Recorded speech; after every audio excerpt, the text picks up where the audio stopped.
As we develop, as we focus on our economy, we cannot forget the need to lead on the global fight against climate change. Now, I know there's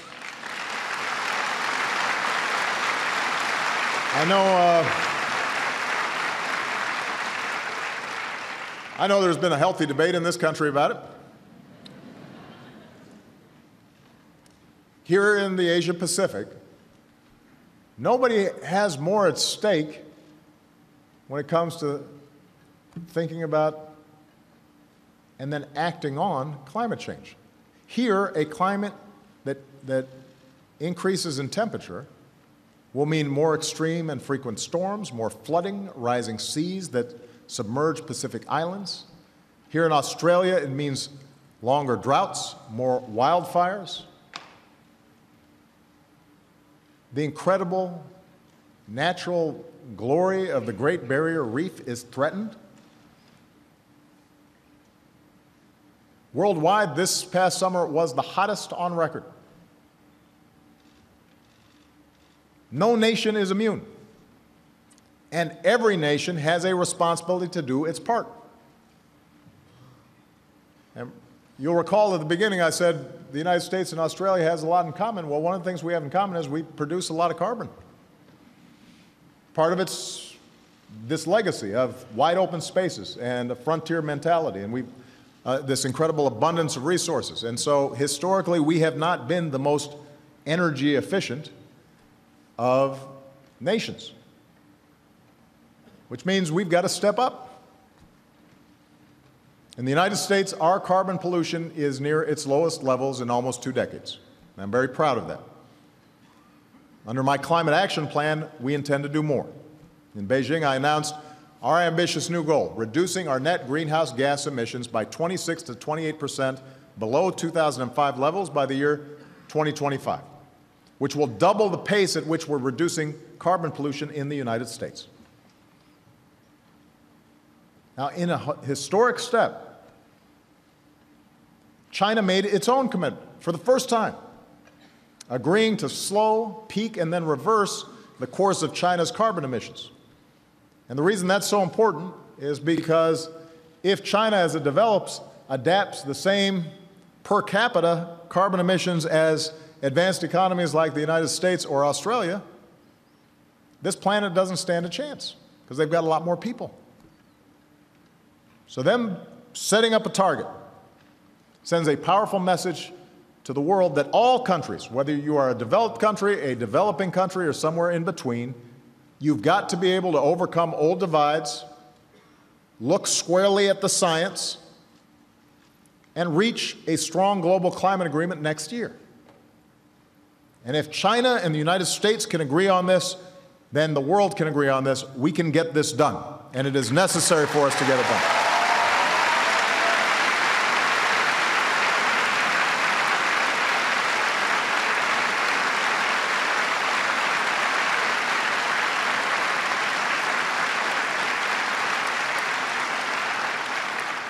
Because I have not had time to go to the Great Barrier Reef, and I want to come back, and I want my daughters to be able to come back, and I want them to be able to bring their daughters or sons to visit. And I want that there 50 years from now.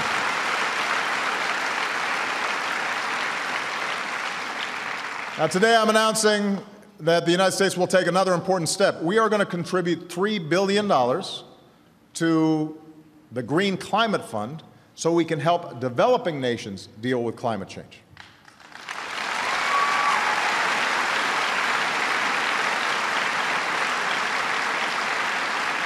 So, along with the other nations that have pledged support, this gives us the opportunity to help vulnerable communities with an early warning system, with stronger defenses against storm surge, climate-resilient infrastructure.